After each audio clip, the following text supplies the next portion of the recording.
Hi, Len Rydell, Executive Director of the Blue and Gray Education Society, and I'd like to welcome you to another lecture in our series, The Surrender in North Carolina, which was conducted in June of 1997 at Duke University.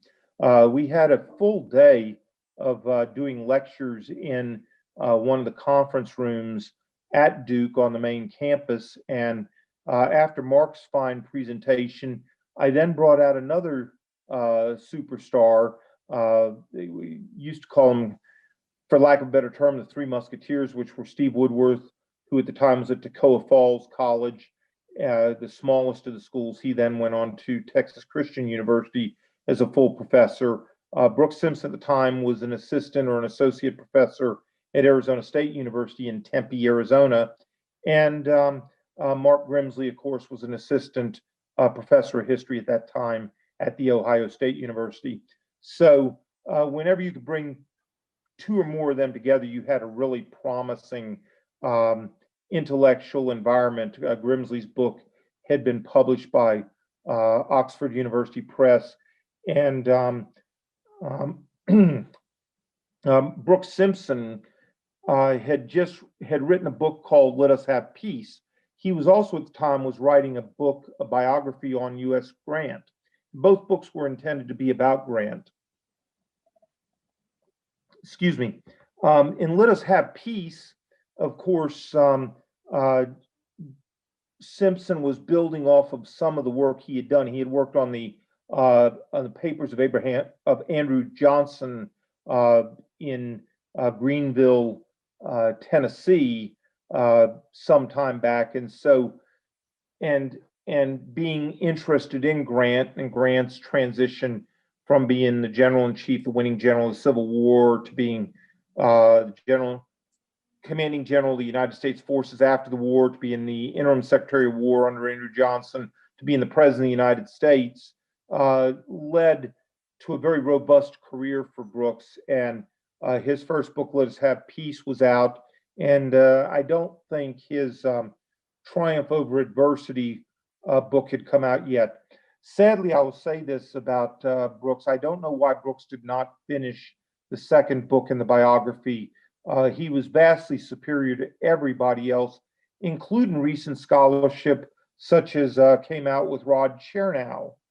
Brooks just understood Grant, and I think he had a good relationship with John Simon, who had dealt with the papers of Grant. And so clearly Brooks was the Grant authority, and both Ed Bars and I agreed, Ed's opinion, of course, having a hell of a lot more weight than mine did, but we both agreed that Triumph Over Adversity that Brooks Sympson had written was the finest book biography that had ever been written about Grant.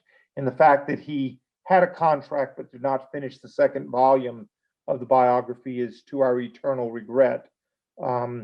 He also, his first wife, Jean Berlin, was a first-rate historian, and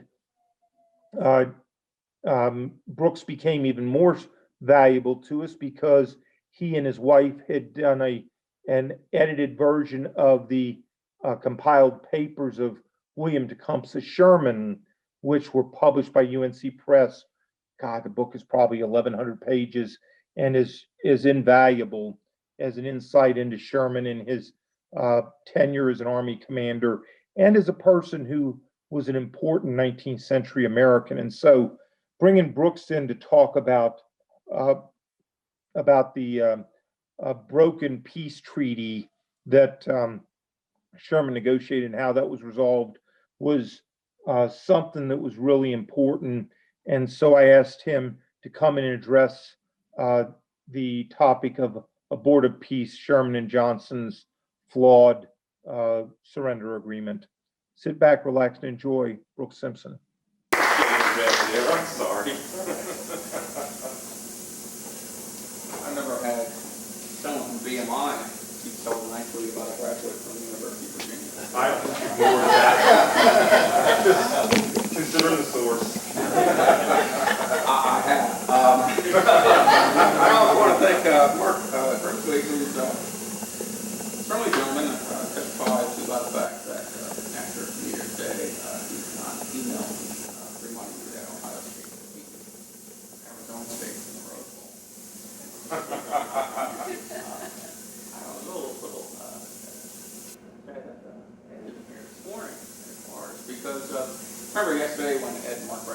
buses in it, especially the last stop, reminded us all time and time again that Grant killed a lot of men. The point that I thought I was listening to Bill McFeely at bars, speaking about Grant the Butcher, I heard it a little differently. Lee killed a lot of Grant's men. If you look at Grant faced Joseph Johnston in 1864, and Robert E. Lee faced William T. Sherman in Virginia, which, by the way, was an option which was proposed in late 1863. I mentioned that by June 1864, Johnston would have been defending Savannah and explaining why he had to evacuate. Whereas it's a good question about whether Sherman would have been fighting Lee or turned around and attacked Washington, D.C. To get those pesky politicians off his back once and for all, after having eliminated all the correspondence that accompanied the American Summer. That's my point of transition here to talk about, we've talked a lot about Confederate commanders today, and although I will address Confederate commanders, I also want to talk a little bit about the Union side of the equation, the commander of the armies in the West, William T. Sherman. Well, William T. Sherman was an angry man as he left the White House one morning in March 1861. At the behest of his brother John, newly elected senator from Ohio, he had met with the recently elected and installed 16th President of the United States, Abraham Lincoln.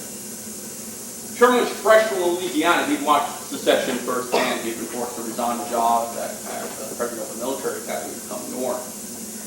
So he thought that in coming to the White House that Lincoln wanted to be briefed what's going on in Louisiana, perhaps about Sherman's ego. The new president would want to find out from Sherman what to do. And Sherman, of course, was never hesitant about offering his advice on what people should do. It was thus perhaps understandable that Sherman listened with astonishment as Lincoln dismissed his report, putting Sherman before the South to fight, and with the words, "Oh well, I guess we'll manage to keep house." Stunned, Sherman managed to keep his mouth shut for the moment, which, by the way, was a great effort on his part. But when he got his brother alone, he exploded. "You politicians have got things at a hell of a pace, and you may get them out as best you can." And with that, he stormed off and went off to St. Louis. Sat out there with part of the war. Generals would like to have us believe that they know best how to make war and when to seek peace. Politicians, they suggest, are out of touch with reality. Best to leave the fighting to those trained to do it. Military men dread the meddlesome president and his civilian advisors. In turn, they often harbor the sneaking suspicion that all would be just fine if they got the chance to run things for a while. Now, I should point out that at the time American voters agreed, for they have often betrayed a fondness for the man in uniform who stands above politics as the answer to all their problems, witness General Powell. Now, William T. Sherman did not want to be president. But he did think he could keep house better than most. His wife, Ellen, would probably disagree with that. And so some 4 years after Sherman first met Lincoln, he thought that at last he could see a way to help the politicians get out of the fix they had made when he sat down to meet with Joseph Johnston at a farmhouse near Durham, North Carolina. The politicians had caused the war. The generals would not only fight it, but they'd also end it by establishing the foundation of the left. The story of those April negotiations between Sherman and Johnston is one of two generals who sought to take matters into their own hands. One, Sherman, for all his distrust of politicians, imagined that he was carrying out the will of his martyred superior, Lincoln. The other, Joe Johnston, looked to defy a man he had long distrusted, Jefferson Davis. Neither general had any problem with the idea that they could assume responsibilities belonging to their civil superiors. In the end, it is noteworthy that while Johnston surrendered to Sherman, he triumphed in his contest with Jefferson Davis. While Sherman, the sensible victor, found himself the hero, the target rather than the hero, a target of criticism from the North, and worse for what he'd done. You never hear William T. Sherman referred to as the hero of Durham Station, as you might hear of Grant as the hero of Appomattox. In the end, in fact, Sherman had to bow to the wishes of his superior in Washington, although not without some grumbling and words of his own words about those damn fools in Washington. Who won and lost, therefore, to some extent, depends on one's point of view. And what happened in April 1865 should also serve to remind us of the way in which generals, whatever their personal declarations, played political as well as military roles during the American Civil War. Sherman himself at this time noted how intermingled have become civil matters with the military and how almost impossible it has become for an officer in authority acting purely military part. Here at Sherman Station was a set of lessons and the best way to act that part. Perhaps one reason William T. Sherman despised politicians so much was that he thought that he was far more intelligent than they. Agitators and theorists have got us into the scrape, and only practical men and fighting men can extricate us, he once declared. He never exhibited any reservations about expressing his political views, and assumed that others might want to learn them. And this, by the way, was not far off. In September 1863, in response to a request from General Chief Henry Halleck, Sherman outlined what he believed to be the best way to handle white Southerners after the war.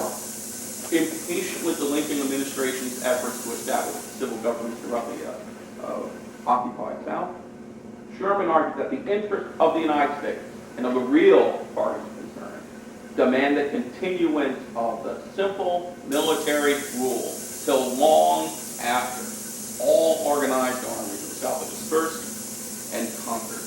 We must fight it out, army against army, and man against man. And I know, and you know, and civilians begin to realize the fact that reconciliation and reconstruction will be easier through the means of well-equipped and organized armies than through any species of convention that can be framed. We know better than they do, don't we? Most historians who cite this letter use it to explore Sherman's attitude about federal policy towards white Southerners. In fact, it's a very rich letter for that very reason. Sherman thought that a portion of the Southern population, the hotheads as he called them, would have to be exterminated. Just lined up and shot in order to bring peace to the South. But just as important, however, was the fact that Sherman believed that his superiors were soliciting his opinion. He did not shy away from offering them. There's nothing here about, I'm a simple soldier, I am not supposed to deal with these questions. From the beginning, Sherman asked, what do you think? And Sherman's ultimately said, well, this is what I think, this is what you ought to do.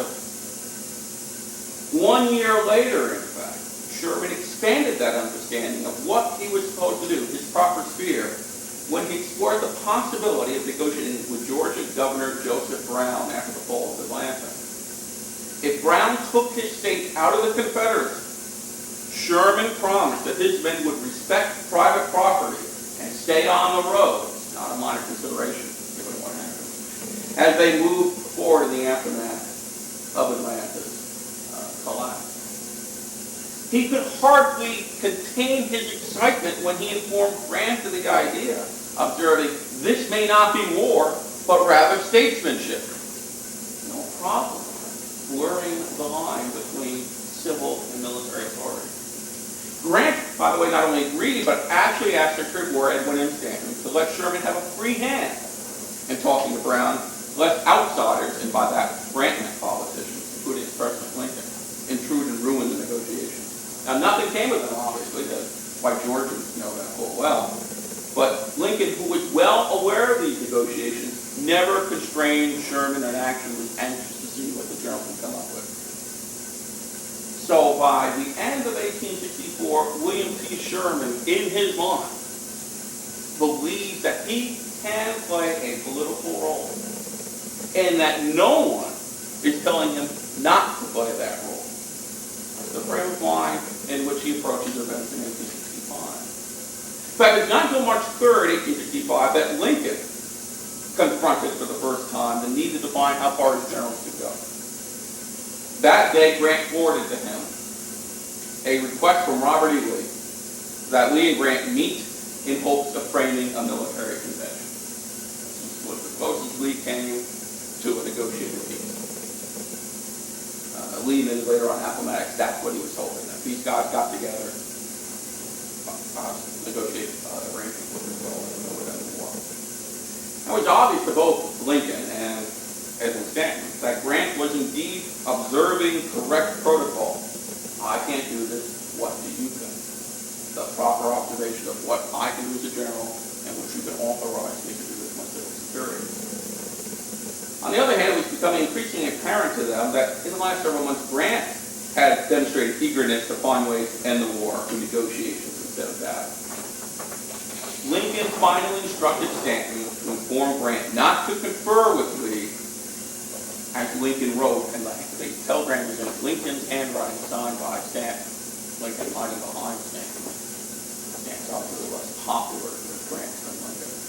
Unless, Lincoln says, you cannot meet with Lee unless it be for the capitulation of his army or on some minor and purely military matter. The President instructs me to say that you are not to decide, discuss, or confer upon any political question.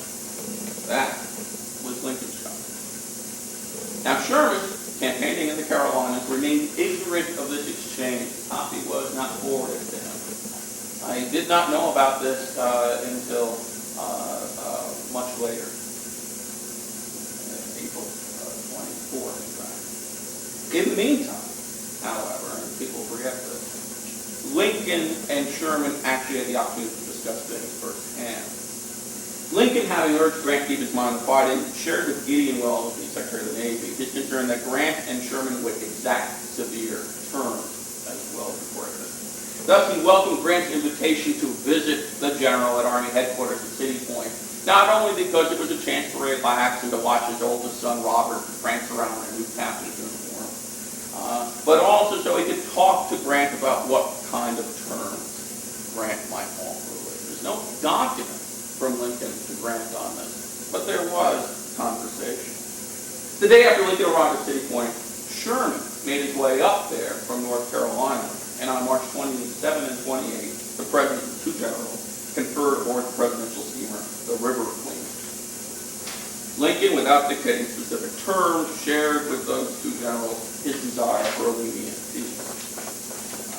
What's noteworthy about these conversations, when Sherman's president, Grant doesn't say very much. Grant listens. Not so Sherman. Sherman might talk. In fact, there's a famous painting of this conversation at the White House, and it is of Sherman talking to Lincoln, and Grant sort of sitting off to the side saying, well, yeah, I know Sherman. I know he's going to talk. I'll just wait this through. I'll see Lincoln later on. It's also important to remember that at this meeting aboard the River Queen, Secretary Stanton is not present. He has no idea what's going on. He's never privy to these conversations. Well, whatever Sherman's opinions about Lincoln before this meeting, it should be pointed out that John Sherman thought that Abraham Lincoln was an idiot, and expressed this thought frequently in correspondence with his brother, the general. But after the meeting on the River Queen, Sherman couldn't say enough good things about Lincoln. Lincoln gratified at Sherman's successes, loved to swap stories, and Sherman was eager to brag about his army's accomplishments. Now Lincoln was listening. It wasn't like that March 1861 meeting. The two were now getting along. You tend to like people who like to listen to you. And for Sherman, especially, this was very important. There was none of the reserve and flip remarks that characterized their first meetings from 4 years ago. In fact, Lincoln confessed he did not remember it, which was an art of dodge, to say the least. In turn, Sherman was so impressed with Lincoln that in his mind, Lincoln was no longer a politician, but something much better, a like-minded individual. Be like me.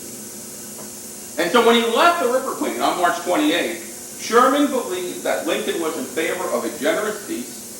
He even heard Lincoln express the hope that Jefferson Davis would somehow escape. He also had reason to believe, good reason to believe, that Lincoln was going to entrust his generals with negotiating the surrender of Confederate forces in a broad and generous way.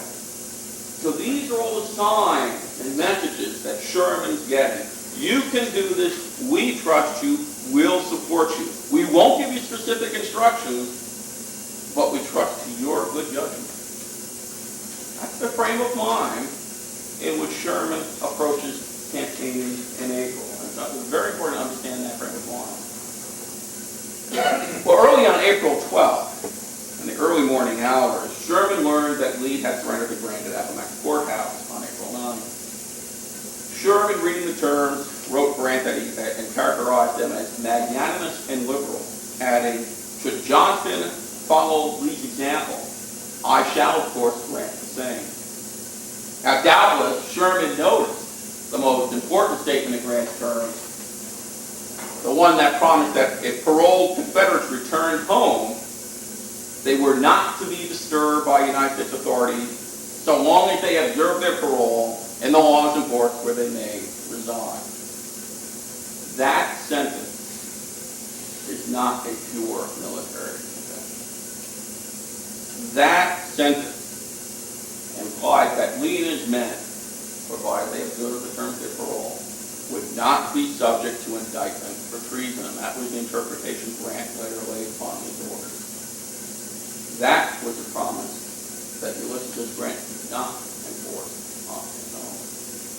However, Sherman never doubted that Lincoln would endorse those terms, and in fact, Lincoln did speak highly of the Appomattox terms. On that same day, April 12th, the 4th anniversary of the firing of Fort Sumter, Joe Johnston arrived at Greensboro, North Carolina, in response to a summons from Confederate President Jefferson Davis. Unlike Sherman, who had grown to respect Lincoln, Johnston detested his civil superior. A woman noted that his hatred of Davis amounts to a religion. With him it colors all things. The feeling, as Mark Brimfield pointed out, was mutual. Well, accompanied by Pierre Beauregard, his fellow commander from Manassas, Johnston visited Davis that morning. All three men had heard rumors that Lee had surrendered. Nevertheless, Davis was determined to continue the fight. Johnston and Beauregard did not believe their ears. Their concern deepened when Confederate Secretary of War John C. Breckinridge and Captain Robert E. Lee, Jr. arrived that afternoon to confirm the rumors of Lee's capitulation.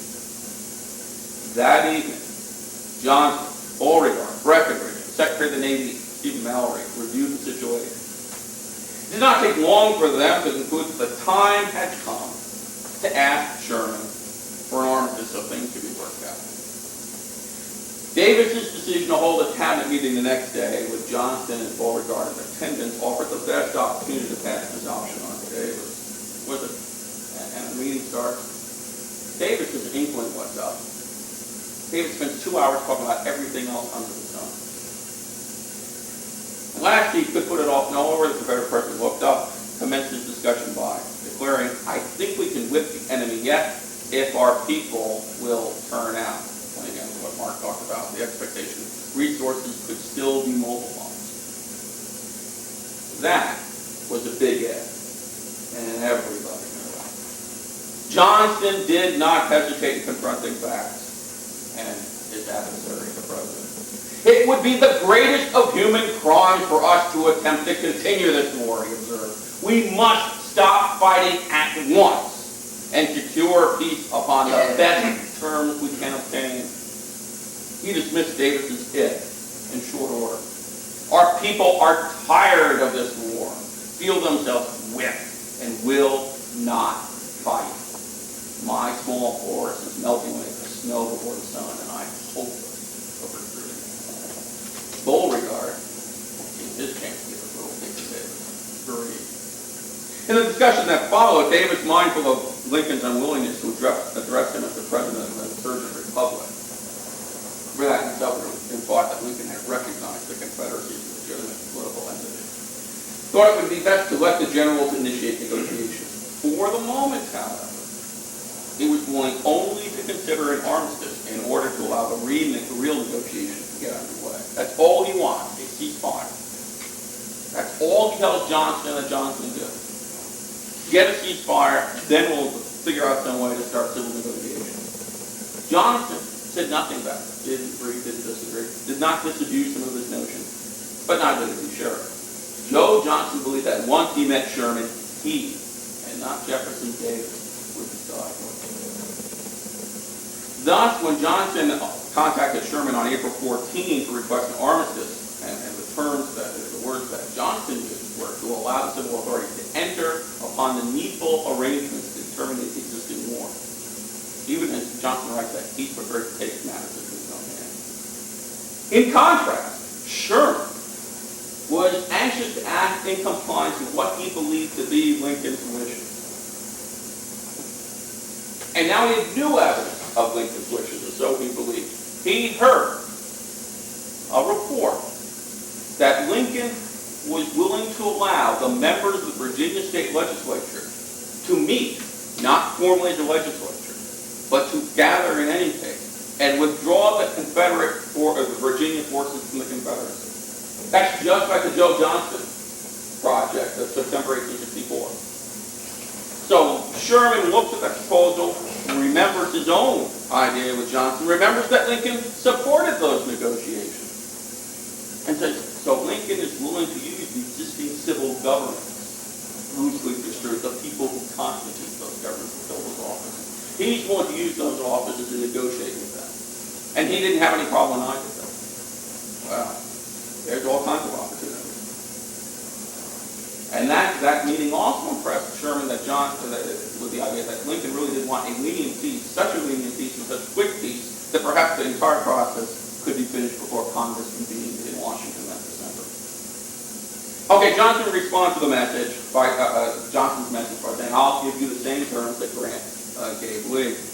The next day, he informed Grant of what he had done, adding, this is important, he'd be careful not to complicate any points of civil policy. Now, perhaps Grant welcomed that reassurance, but if you read the rest of the dispatch, he might have had cause for concern because Sherman then reported that he met with civil officials in North Carolina, and that all of them agreed that the war was over, that there was a need for an arrangement, and that the states of the South would return to the Union provided peace could be arranged. This great fact, once admitted, Sherman concluded, all the details slavery are easily arranged. You're Grant, you know Sherman. Sherman talking politician. What exactly does Sherman mean by details? And who would arrange these details? Grant's going to say why. On April 17, as you know, Sherman and Johnston meet each other the first time on Hillsborough Road. Accompanying Johnston, by the way, is someone Sherman does not talk to, Wade Hampton, because after all, it's the 2-month anniversary of a certain inflammatory incidents at Columbia, South Carolina, which the two men have blamed each other. But Johnston and Sherman go off to James Bennett's farmhouse. Moments after the generals walked in the door, Sherman went to his coat pocket to share some terrible news. That morning, he'd opened a telegram from Washington, only to read that Abraham Lincoln had been assassinated and forced there on the night of April 14th. Fearing that his men might seek vengeance on white Southerners, the general had kept the news to himself. Johnston was one of the first people, therefore, to find out North Carolina Lincoln was killed. Johnston's shock started to sweat. Sherman remembered the sweat pouring across the floor. Immediately, he reassured Sherman that he had no knowledge of the matter. Sherman was not so sure, however, that Jefferson Davis was not somehow involved. Davis, of course, pointed out that I would have wanted Lincoln killed to bring that fool Andrew Johnson to the White House. I don't want anything to do with Andrew Johnson. I know how he feels. Well, the shadow of the dead president loomed large over what ensued. Johnston moved first. Here's the opening. He sees it. He sees what Sherman's thinking. He puts that notion of an armistice aside. That's out the door right at the beginning, and he tells Sherman, let's make one job of it. Let's get together. Let's talk peace. What if we negotiate a settlement that covers all the remaining Confederate forces in the field? Well, Sherman thought that was a wonderful idea, but he said, can you really do that?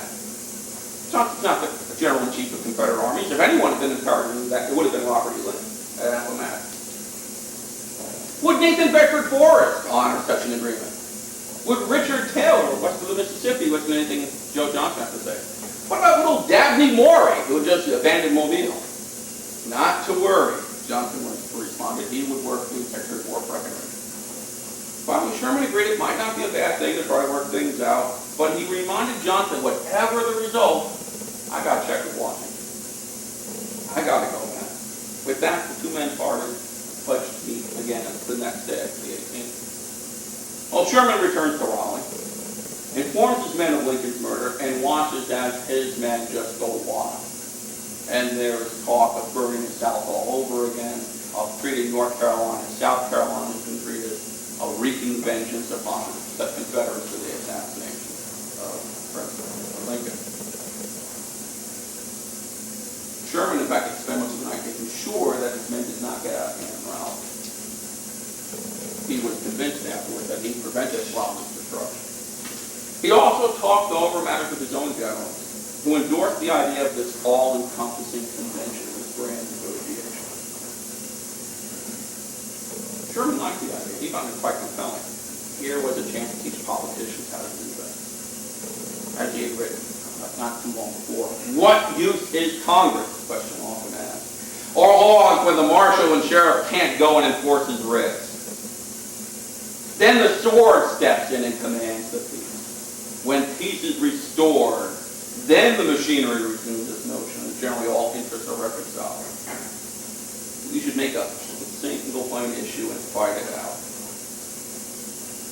We should make the peace. The politicians can't.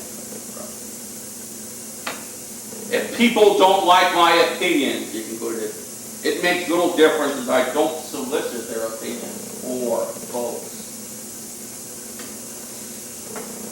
Here's a man who thought he understood white Southerners, he lived in the South, he would be their best friend. He would repeatedly say, once you give up, I will be your friend.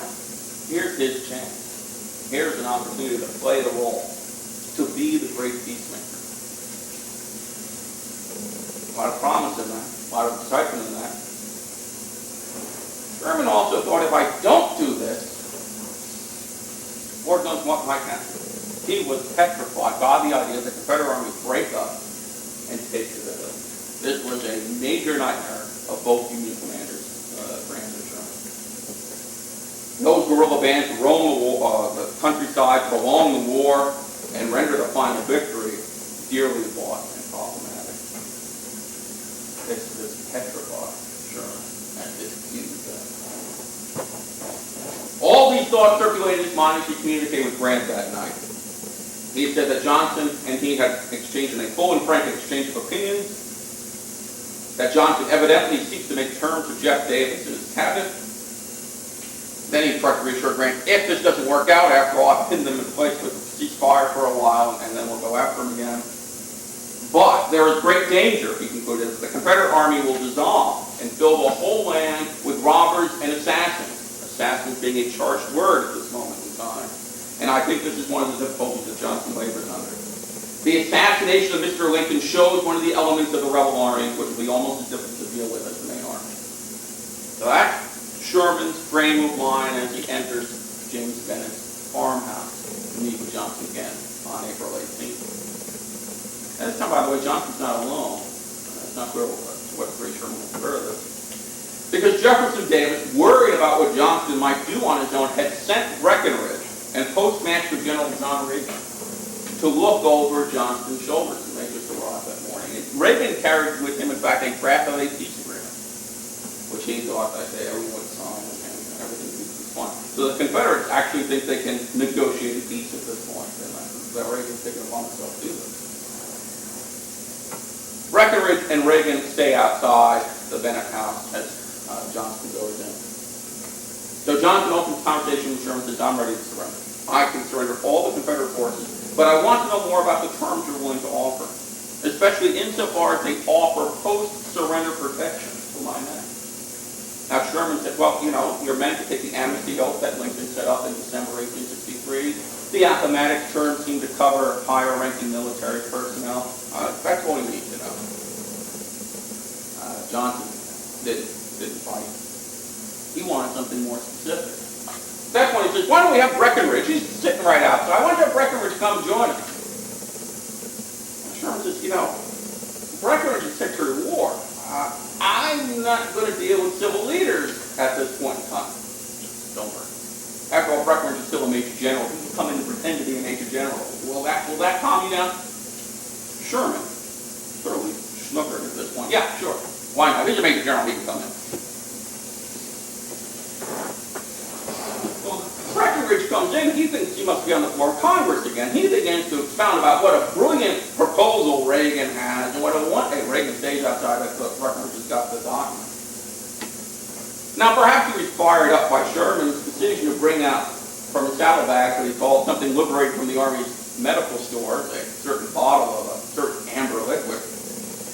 Breckinridge, who had not had a taste of anything akin to his beloved bourbon for several days, grabbed a glass and, as Johnston recalled, poured out a tremendous drink, which he swallowed with great satisfaction. You notice that Appomattox Scrampy, the alleged drunkard, has not got, hey, Bobby, you want some of this stuff? Want some Jack Daniels? That's not Appomattox. But there's some drinking going on there in James Ben's farmhouse. Sherman watches Breckinridge go on, fired up by enthusiasm, fired up by something else, and finally says, see here, gentlemen, who's doing the surrendering anyhow? That's a question many Yankees have asked ever since, by the way. If this thing goes on, you'll have me sending a letter of apology to Jeff Davis. Well, Sherman looks at Reagan's proposal. This is too general a proposal. We're my politician after all. So Sherman decides to write up his own proposal, which bears a striking resemblance to certain parts of the Reagan proposal. The task absorbed him. That at one point he got up, walked over to the saddlebags, went to his medical store, and refreshed himself. Breckinridge is sitting there watching him, looking on, hungry eyes, looking into it. Sherman corks the bottle and puts it away. This has repercussions. At last, Sherman finishes his terms, handing it to Johnston. This is the best I can do. This best seemed good enough to most Confederates. Sherman's proposal called for all remaining Confederate armies to disband, each regiment to return to its respective state capital and stack arms. Each officer and soldier was then to execute and file an agreement to cease from acts of war and to abide by the action of both the state and federal authorities. In turn, now we're getting to the interesting territory, as if the division of Confederate armies marching back to their state capitals, fully armed, is not interesting enough.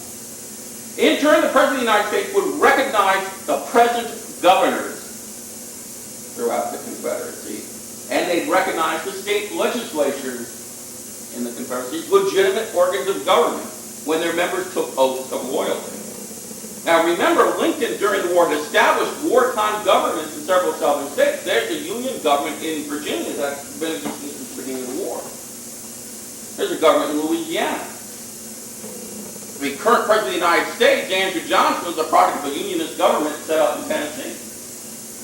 Sherman says, well, in the case where these two governments exist, the Supreme Court will decide which one's legitimate. Interesting proposal for a general. And federal courts to be reestablished throughout the South. This is a little unusual. I don't see Grant doing this at Appomattox. But Sherman goes on. The final three clauses read as follows. The first clause, the people and inhabitants of all the states to be guaranteed, so far as the executive, the president, can, their political rights and franchises, as well as their rights of person and property, as defined by the Constitution of the United States and other states respectively. Property. Whose property? I mean that kind of deliberate, ambiguous way. Who is property as of April 1865? And what right did Sherman have to say about all inhabitants? This is all soldiers. The people and inhabitants, everybody. And Sherman it wasn't slip of the pen. The next clause says that the President of the United States would pledge to disturb not any of the people by reason of a late war, so long as they live in peace and quiet, abstain from acts of armed hostility, and obey the laws and systems of the place of residence. Sherman's not even talking about armies anymore. He's talking about every single white Southerner. When you go to the Bennett house this afternoon, look how big the room is, and then tell me whether Sherman's ego spilled it by this time. Finally, so no one could mistake the import of these terms. Sherman concluded by observing, in general terms, the war to cease, a general amnesty as far as the present command, on condition of the disbandment of the Confederate Army, the distribution of the arms, and the resumption of peaceful pursuits. Go home, it'll all be over. You'll be allowed to vote again. Your governments will be recognized. You'll be able to keep your property. These terms were clearly inappropriate. Sherman had violated that promise not to complicate any matters of civil law. He was pledging the new president, Andrew Johnston, to act in a certain way. Now, Abraham Lincoln, and Sherman has this great metaphor, Lincoln would have agreed to this. Lincoln never would have allowed a general to make these decisions for himself. Never did, never would, no how, no way. And Lincoln's dead. Whatever was done on the River Queen, Andrew Johnston doesn't know about it. The only time Andrew Johnston and Abraham Lincoln meet after Johnston's ill-fated inauguration, in which Johnston was hanged, was on April 14th. Johnston came in and told Andrew Johnson came in to Lincoln and said, "Your term, those terms of Appomattox are too lenient. You shouldn't accept them." Lincoln sent Johnston on his way. Go somewhere else. Leave. We'll talk later, Andy. They don't. Sherman was carried away by the moment. Maybe he was carried away by the bourbon. It was Sherman at his most arrogant and conceited. But he did admit that the Washington authorities would have to approve these terms. So Sherman goes back. Sends his aide, Henry Hitchcock, off to Washington with these terms. Makes clear that this is the way to make sure there is no guerrilla war. He sure granted everything was in order. "If you will get the president to simply endorse the copy," he wrote, "and commission me to carry out the terms, I will follow them to conclusion." He assured Henry Halleck in another dispatch, "I have considered everything." And finally he wrote his wife, "I can hardly realize it, but I can see no slip. The terms are all on our side." Well, Breckinridge and Johnston realized that what they had gotten was far more than they had any right to expect. In fact, the only thing that disturbed anybody on the Confederate side about these negotiations, John Breckinridge noted as he and Johnston laughed. "General Sherman is a hog," he declared. "Yes, sir, a hog." Johnston, what the hell is going on? "Did you see him take that drink by himself? No Kentucky gentleman would ever have taken away that bottle. He knew we needed it, and needed it badly." That's the closest thing we get to a disruption at Durham Station. The Thursday Secretary of War returned to meet Davis at Charlotte. Davis was over the terms. Jefferson Davis said, "They're not going to accept these terms. I don't know what you think. Andrew Johnston isn't going to deal with this for a moment. But if they're willing to deal with it, if they're willing to accept this, I'm willing to accept it." And Postmaster General Reagan at that point said, "You know, Mr. President, that term about property, we might get to keep our soil." No matter what Sherman says about this, John Reagan's going to say these terms preserve slavery. The war would be over. War over, no Emancipation Proclamation, war measure, right? War's over, war measure lapses. 13th Amendment, not ratified. There's a certain status of limbo. And if those states come back in the Union, you don't need too many northern states to block a constitutional amendment, and that's it. Slavery's in there. Confederates realized this, even if Andrew Johnson, if William T. Sherman didn't. Sherman heard these rumors, by the way, and so there's several days where Hitchcock's going off to Washington, no one knows what's going on. Sherman has a couple of second thoughts about this property ambiguity. He tells Johnston, "I think we might want to clarify this to make everyone understand that we all think slavery's dead, right?" Johnston won't say that. Jefferson Davis. At the same time, Sherman does hear that that proposed meeting with the Virginia State Legislature never came through. Lincoln revoked it after Appomattox, pointing out that after all, Lincoln had Grant did an awful good job of destroying the Virginia forces for the Confederacy. On April 9th, there was no need, therefore, for the Virginia to act. Finally, on April 24th, Henry Hitchcock appears One staff officer piped up, "Well, Major, do you bring back peace or war?" And without missing a beat, his top replied, "I brought back General Grant." Whoops. Sherman's astonished to see Grant. But he did know that when Grant walked into the headquarters tent, that was it, something gone wrong. He was now in trouble. And so Grant said, "Look, these terms exceed your proper authority." He hands Sherman that March 3 telegram from Lincoln and Stanton. "You're not supposed to discuss these things." If Sherman's never seen it, look, it's been nice. Had Stanton and Lincoln forwarded a copy to me. Remember, Lincoln didn't mention that dispatch when they talked on the River Queen. Remember, Edwin Stanton was not on the River Queen. Andrew Johnston was not on the River Queen. Stanton and Johnston have no idea what occurred between the men. So they just go back to the paperwork. And so Sherman communicates to Johnston, says, "Look, it's been broken. We have to meet again. I'm going to demand you surrender on the same terms that Grant gave Lee at Appomattox. Otherwise, these troops go before you." Next couple days, you see Sherman just sort of waiting and starting to explain already. He is trying to defend himself. And this is before he hears what other people are saying about these terms. And so "I think this is a good idea, but I understand if you don't want it. I think you're wrong. Grant, didn't you talk to these people about what to do?" Grant's not going to say that much to Sherman because Grant's been at a cabinet meeting on April 21 when these terms arrived in Washington. April 21 is the day that Lincoln's body leaves Washington. Everybody might not be in the best frame of mind to read this document at a point in time when people suspect the Confederate government is complicit in the Lincoln assassination. That night of the cabinet meeting, one of the most stormy cabinet meetings in American history, Edwin Stanton takes the lead in denouncing Sherman as a traitor. Suspects that Sherman has been bribed by some of that Confederate gold. That Sherman's going to allow Jeff Davis to escape. That Sherman is a traitor. The man's been insane, now he's a traitor. Grant can't believe this. Now, Grant knows those terms are unacceptable. We always think Grant's an idiot when it comes to politics. Grant had perfectly good understanding of what was acceptable and what was not. He knew this was unacceptable. But of course, he also was unacceptable to call Sherman a traitor. And so Grant says, "I'll go down. I'll talk about it with Sherman," because he doesn't want anyone else to go down there and say, "By the way, Stanton says you're a traitor."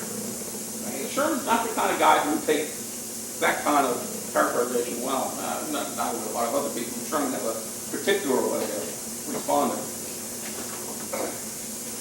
So Sherman's ego bruised. Same time, and Jefferson Davis finds out these terms have been rejected. Sends a message to Johnston. "Fight on. Pull your men out. Take to the hill. We'll regather later on down the way. Move your men west. Just get out there.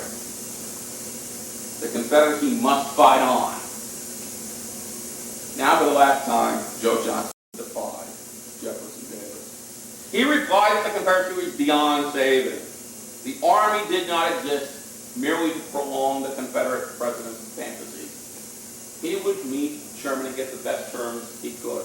And so on April 26th, Sherman and Johnston meet. The actual surrender agreement is basically a numbered version of the Appomattox agreement. They just take each sentence out and number them. But otherwise, it's verbatim, the Appomattox agreement. Grant's not even there, by the way. Johnston never knows that Grant shows up. Grant's back in Raleigh. Sherman comes back. Grant countersigns the terms, sends them on. Everything's fine. The war is over. Peace in the city. Johnston surrenders everybody he can define as under his command, not just his immediate army. Jefferson Davis is furious. An officer who was nearby noted that what Johnston done was something unparalleled without good reason or authority. But Johnston got in his way. Johnston told the politician, the president, where to stick it. Johnston had won that battle, even as he conducted the surrender. It was Sherman who exploded when he understood what the reaction was to his original agreement. Because on April 28th, he got a copy of the New York Times for April 24th. You know, Sherman doesn't like newspapers. One one time when Sherman heard that a steamer carrying some newspaper men had been torpedoed, he said, "We'll get news from hell before morning." Well, he had right to be angry, though. Stanton had sent dispatches to the newspapers, selectively edited them to make Sherman look bad, and charged that Sherman had basically betrayed his country. Sherman exploded. During their heated correspondence back and forth about Sherman saying, "I really think that you don't understand what I did." And so Sherman gets very defensive. He's more defensive about this than anything other than the surprise in Shiloh. We were never surprised in Shiloh. We were waiting for it. And Sherman is also, "My terms are great. If my terms are accepted, we'll have peace. You rejected my terms. You'll have to pay." This gets ugly. It breaks up a friendship between Sherman and Henry Halleck, a very strong relationship. At one time, Sherman thought that Halleck and not Grant was the genius of the war. Not a great judgment, perhaps. But Halleck had given orders to people to ignore Sherman's directives. Sherman didn't like that.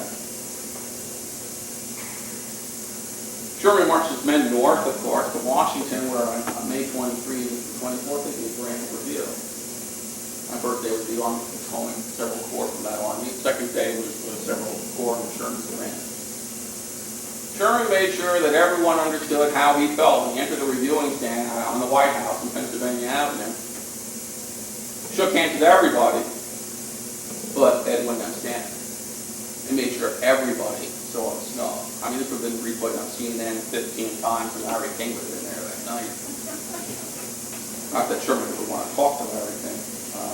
He's a reporter, after all. Sherman vowed vengeance. He told John Logan, "I am not much of a talker, but if ever my tongue is loose and free, I think I can and will say some things that will make an impression resembling a bombshell of the largest pattern." He kept on believing, talked himself to believing that his terms would have brought peace to the nation. And for years to come, he'd say, "Look at Reconstruction, my terms would have brought peace." By the way, was Sherman right? Would it have been better in hindsight for Andrew Johnston to have accepted that agreement? Would it have brought peace, and what kind of peace would it have brought? The fact is, Sherman's proposal was a disaster. It's a Pandora's box problem. Its wording was so poorly done, it opened all sorts of questions about what might happen. The ambiguity about slavery itself was all kinds of difficulties. The agreement's coverage of all civilians and inhabitants simply went beyond what anybody would have found acceptable. And it wasn't clear that white Southerners were ready for self-government as their performance later on in 1865 was responding to the Johnston Reconstruction Plan attack. Long before Congress established terms of Reconstruction, violence against blacks was part of the campaign to maintain white supremacy, as were more formal forms of repression, such as the Black Codes. You'll remember that several states resisted emancipation even after the war was over. You remember not too long ago, the news reports, Mississippi finally got around to ratifying the 13th Amendment. So Sherman's idea that white Southerners are ready to run things again, sure they were, as they saw fit. Not perhaps as other people might see fit. But that's the day aside. That looks over the richer irony of what happened in that place. Here was Sherman, the general who despised politicians, nevertheless allowed himself to meddle in political matters, in part to honor Lincoln. He thought he was following Lincoln's will. And for that, his reward was being denounced as a traitor and a fool. Again, no hero on stage. Meanwhile, Joe Johnston, his defeated opponent, at least had gained some small measure of satisfaction by defying Jefferson Davis one last time and winning.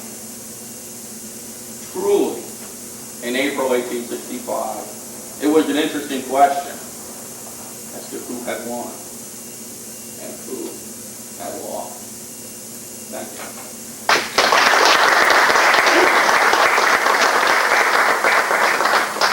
Question?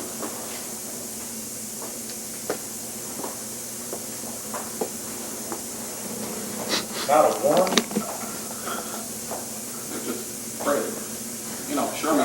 mouth knows what happened.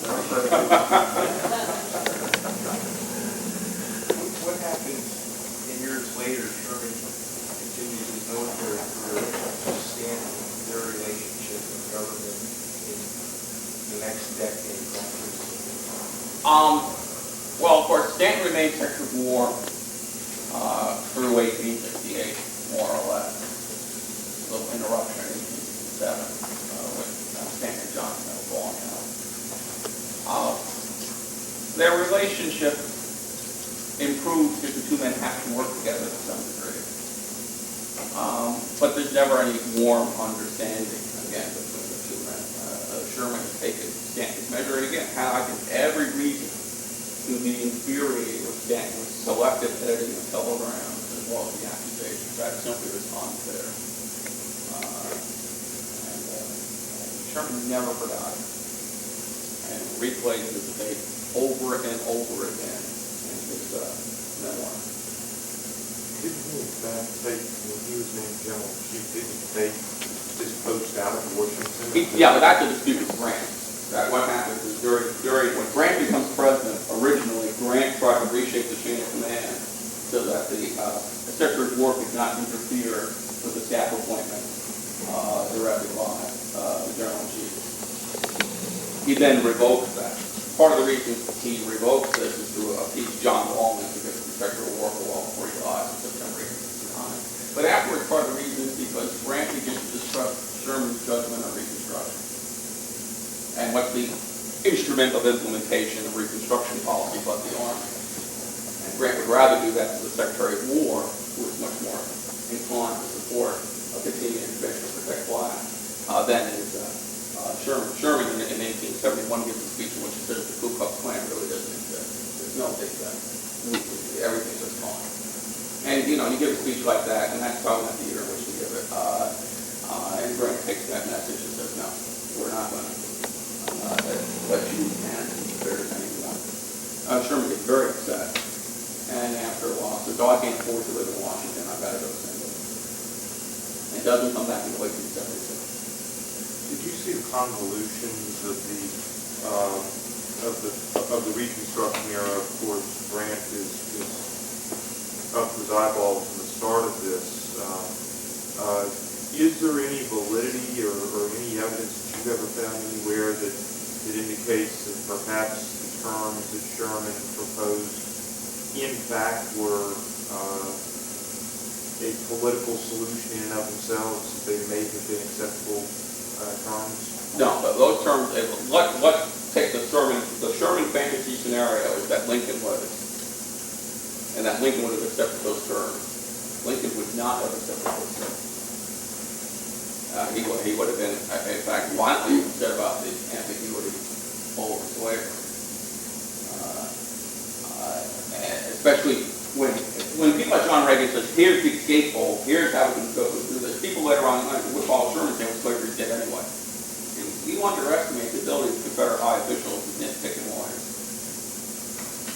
I mean, that's something these guys have done now for decades. I mean, they've read their Constitution inside and out, and they can make a horse chestnut into a chestnut horse without any problem whatsoever. And Sherman clearly had no ability to restore voting rights to every single white Southerner. The Sherman terms would have given Jefferson Davis the right to be a voter. No general is supposed to make those kinds of rules. So I think Sherman, the difference would have been that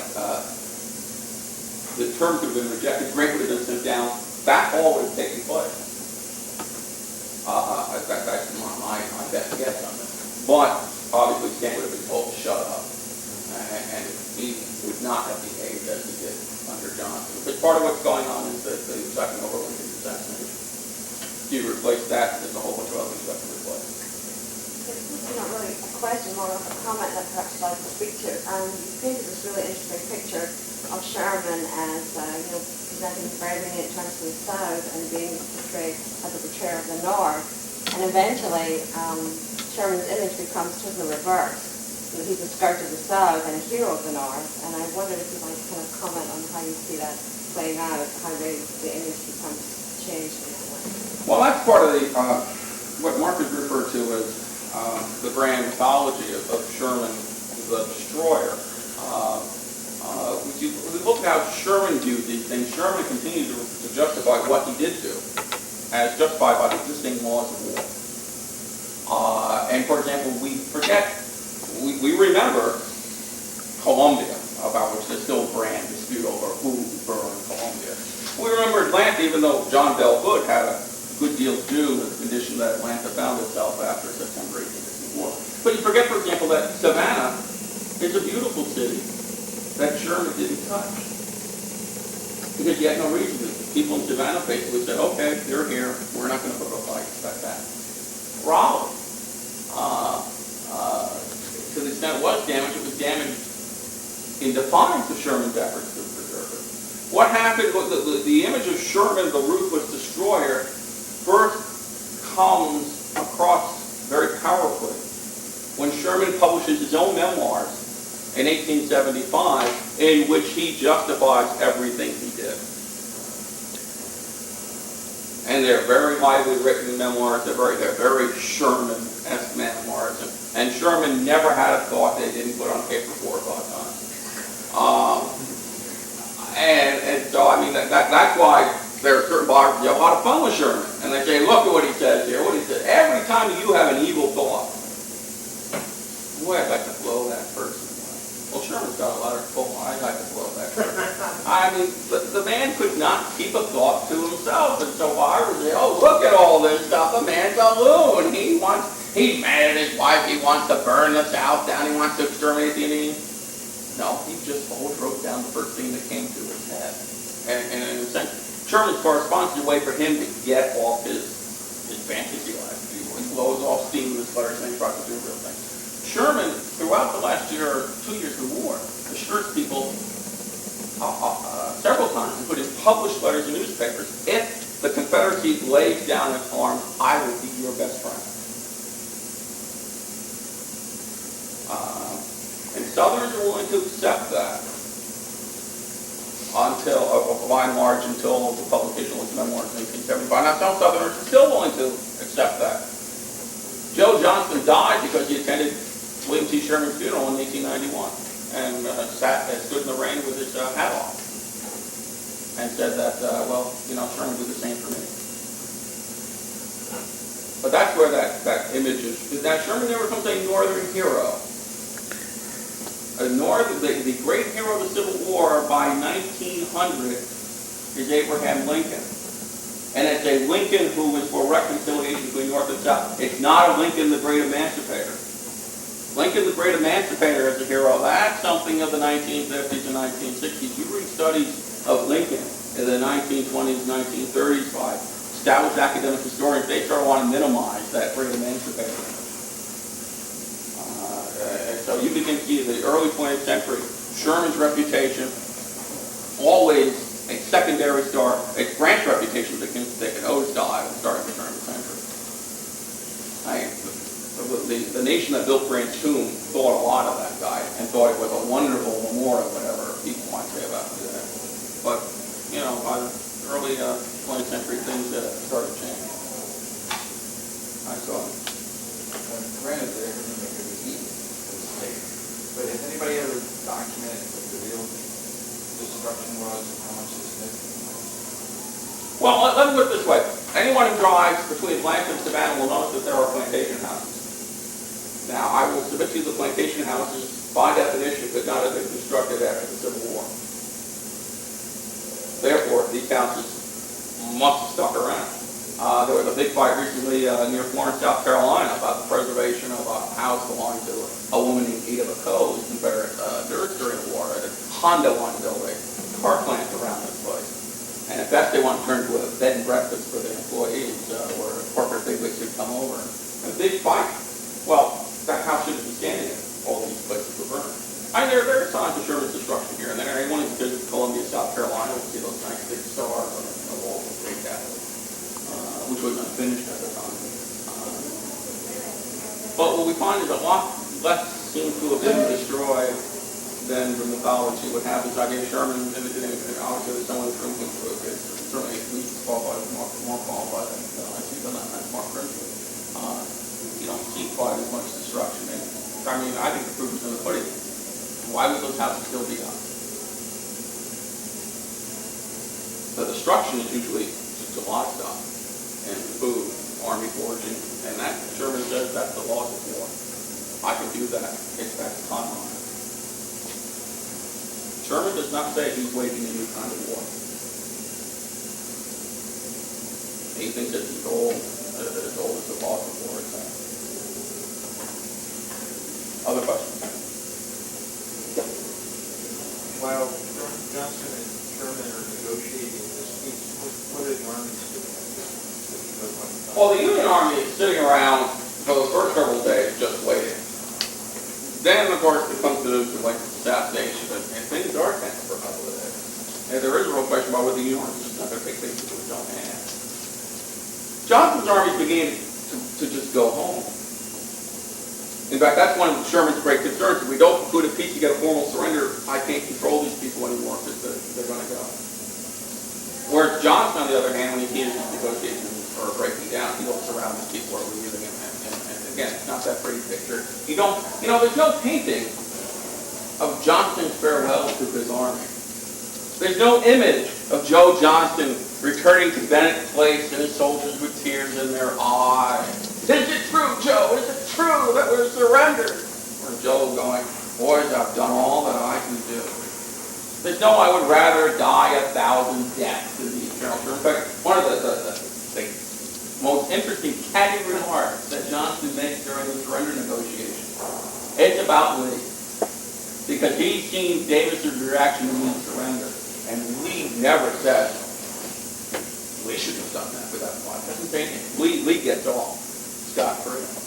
And so Johnston's read all these exchanges of correspondence with Grant and Lee. Tells Sherman, if I'd been Lee, I wouldn't have made all that case about how I didn't need to surrender and then go about and do it anyway. Because if you read Lee's correspondence right until the end, I don't think it's time quite yet. I can still do this. I can still do that. And Grant just waits until April 9th and Lee wakes up and, no, you can't. Johnston thought that was unmanly. His argument with Bobby would be a man, isn't going to dig us up. Don't waste lives to make yourself feel better. Which is also his argument to Jefferson. I'm not going to waste a single life to make you feel better. Other questions? One more. Go ahead. Just following up on that next comment. How did rank and file view that then? Johnston didn't want to waste life and things. Didn't men realize this? Yeah, actually, they were. Joe Johnston's men were, by and large, fond of him for sparing their lives. I mean, they were quite concerned about it. And by and large, this time, just want to get home. They're not being involved with parties. They want to go. But again, there's no. But everyone knows, starting on April 17th, actually April 14th, that things are going to fall apart. I mean, that's from April 14th to April 26th, is a 12-day period. It's not like on the morning April 9th, boom. It's done by the afternoon. So they've had time to absorb this. So there is no, because there's no Hero Durham Station. There's no farewell order number 9 issued by Johnston in terms of the same circumstances that Lee issued his order. There's nothing. No one talks about what Johnston did afterwards. It's not dramatic, and it doesn't, as Mark said, it doesn't fit for that.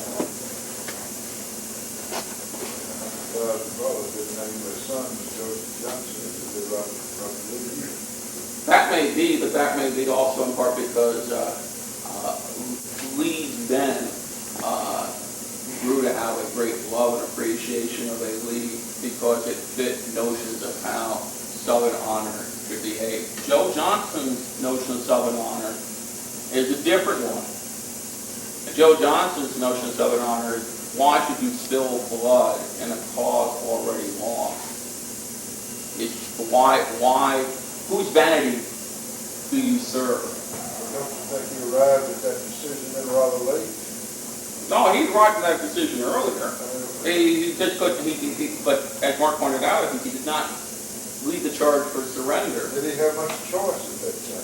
Oh, sure he did. He could have followed Davis. What would the image of Joe Johnston have been? If he gets that order from Davis, take your army west, get the heck out of there. Would you honor Joe Johnston more? Especially knowing, by the way, what Joe Johnston believes. Joe Johnston, do you think that the sacrifice of any more human life at that point would have served any purpose other than gratify Jefferson Davis' ego? We've already heard about the manpower shortage in Louisiana. This isn't going to help matters very much. Glad we saw that yesterday.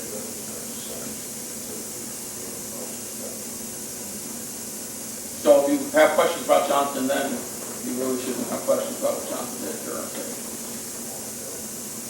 Thanks so much.